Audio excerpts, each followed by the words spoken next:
Hello everyone, welcome once again to my YouTube channel. And पिछले video में हम लोगों ने बात किया था इन्वेस्टमेंट के बारे में, फेयर वैल्यू गैप के बारे में, ओबी के बारे में कि किस तरीके से इन्वेस्टमेंट जो है वो होना बहुत ज़रूरी है। अगर आप फेयर वैल्यू और ओबी से अगर ट्रेड ले रहे हैं तो इन्वेस्टमेंट अगर मार्केट ने बनाया है तो उसके ऊपर के फेयर वैल्यू गैप और ओबी जो है उसकी एक्यूरेसी और ज़्यादा बढ़ जाती है और चांसेस बहुत ज़्यादा बढ़ जाते हैं कि मार्केट वहाँ पर आएगा और ऑर्डर ब्लॉक या फिर फेयर वैल्यू गैप को फिल करने के बाद एक अच्छा खासा मूव आपको जो है देखने को मिलेगा।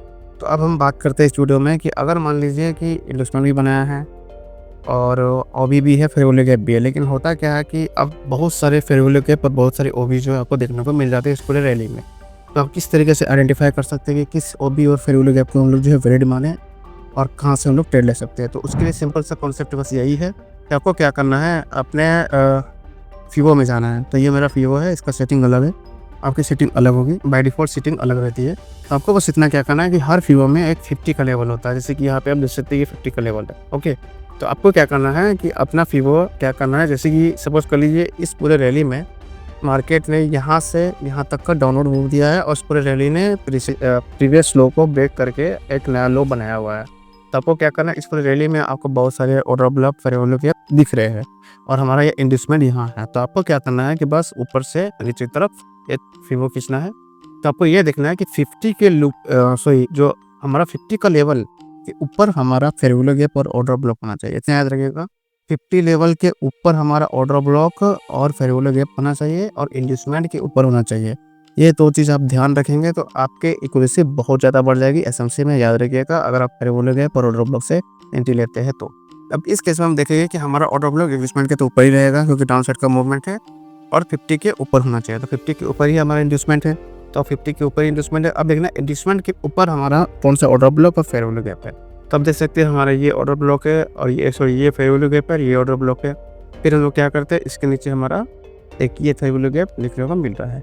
तो जाहिर सी बात है यहाँ से कुछ लोग जो है पहले इन्वेस्टमेंट जब बनाया गया तो यहाँ पे रिजेक्शन देखने को मिला, कुछ लोगों ने एंट्री लिया, फिर मार्केट ने ऊपर गया, फिर इन लोगों का जो एसएल हट किया है, फिर ऊपर जाके ऊपर वाले फेयर वैल्यू गैप और ओबी से एंट्री लेके नीचे गया है।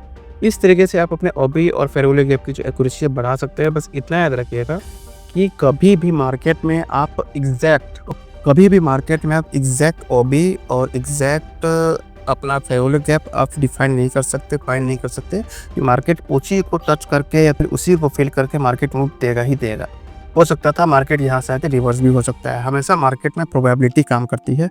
इस बात को जितना अच्छे तरीके से समझेंगे उतनी आपकी ट्रेडिंग की एक्यूरेसी जो है वो और बढ़ जाएगी और रिस्क मैनेजमेंट भी बहुत अच्छा होगा। आपको क्या करना है, यहाँ पे आप देख सकते हैं कि ये फेयर वैल्यू गैप पे अगर आपको लेना है तो ठीक है, ऊपर अगर आपको इतना बड़ा ऑर्डर ब्लॉक दिख रहा है तो ठीक है, आप ऑर्डर ब्लॉक का वेट कर सकते हैं। हालांकि अगर आप देखेंगे कि अगर मैं इससे बोल दूँ कि ये फेयर वैल्यू गैप था और इसके ऊपर हमारा ये ऑर्डर ब्लॉक था और मार्केट ने इसे पूरा किया है और टच गई है और ये रियल और ये जेन्युइन भी है, हमारे ऑर्डर ब्लॉक को पूरा फिल करके मार्केट किया है। लेकिन आप इस तरह से नहीं कर सकते, आप हर ऑर्डर ब्लॉक में और हर फेयर वैल्यू गैप के भरोसे नहीं बैठ सकते। आपको क्या करना है, अपने एंट्रीज को, अगर आप एसएमसी की बात करते हैं और बड़े टाइप में जब आप ट्रेड कर रहे हैं तो जो एंट्रीज है उसको डिवाइड करिए। सपोज कर लीजिए कि अगर आप जो है एसएमसी ट्राई कर रहे हैं और आपका जो मेन जो लॉट होता है वो रहता है 0.1 का लॉट, ठीक है।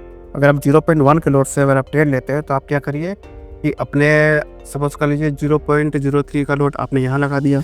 ओके, मार्केट ने लेके ट्रेड दे दिया तो अच्छी बात है, आप प्रॉफिट बुक कर लेंगे। इनकेस अगर मार्केट ऊपर गया अब इस वाले फेयर वैल्यू गैप पर ऑब्वियसली रिजेक्शन दे रहा है, अब बाकी का 0.03 का यहाँ यूज़ कर सकते हैं, आखिर में आप 0.04 का ऊपर से यूज़ कर सकते हैं। इस तरीके से आपको मल्टीपल लगाने पड़ेंगे। अगर इसके ऊपर निकल गया तो आप तीनों का एसएल, इस तरीके से आप एसएमसी में यूज कर सकते हैं। क्योंकि आप एग्जैक्ट सेम लॉट लेके एसएमसी में अगर ट्राई करने जाएंगे मैक्सिमम टाइम आपके चांसेस ज़्यादा हो जाते हैं कि वो लॉस हो जाता है। क्योंकि आप देखें होंगे एसएमसी सीखने के बाद भी लोगों पे जो लॉसेस लग रहे हैं उसका रीज़न ही यही है, क्योंकि एसएमसी में आप एक ही ट्रेड लेकर एक ही लॉट के हिसाब से काम नहीं चला सकते। हाँ, अगर आप एक ही ट्रेड लेना चाहते हैं तो आपको क्या करना पड़ेगा, सपोज कर लीजिए आपने यहाँ से एंट्री लिया या फिर यहाँ से एंट्री लिया है तो आपको क्या करना पड़ेगा, यहाँ से यहाँ तक आपको ऐसा रखना पड़ेगा जो कि 30 पिप्स। तो इतना तक का अगर ऐसा लेने के लिए आप रेडी है तो बिल्कुल लगाइए आप अपना उतना बड़ा। इस तरीके से आपको एसएमसी में ट्रेड लेना पड़ेगा और इस तरीके से अपने जो लॉट है, जो एसएल है, जो स्टॉप लॉस आप लेते हैं उसको जो है मल्टीपल में डिवाइड करके आपको एसएमसी में ट्रेड लेना पड़ेगा। सो आई होप कि आपको समझ में आ गया होगा कि किस तरीके से आप अपने ओबी और फेयर वैल्यू गैप की एक्यूरेसी वो बढ़ा सकते हैं और किस तरीके से एसएमसी में आप ट्रेड ले सकते हैं। तो thanks for watching this video. और हमारा जो स्मार्ट मनी का जो कॉन्सेप्ट है यहीं पे पूरा खत्म होता है। उसके बावजूद भी अगर आपको सीखना है जान लीजिए मार्केट में कभी भी कोई चीज़ पूरी कंप्लीट नहीं होती है और रेगुलर बेसिस पे आपको ट्रेड लेना पड़ेगा कि कुछ चीज़ें मार्केट सिखाती है, हर चीज़ें आप किसी से सीख नहीं सकते हैं। सो अगर उसके बावजूद भी आपको कुछ डाउट्स है तो आप हमारे इंस्टाग्राम में डीएम कर सकते हैं या फिर हमारे वीडियो के कमेंट सेक्शन में हमसे पूछ सकते हैं, वहाँ पे आपको सारे आंसर्स मिल जाएंगे। So thanks for watching this video. मिलते हैं हमारे नेक्स्ट वीडियो में। Bye, take care.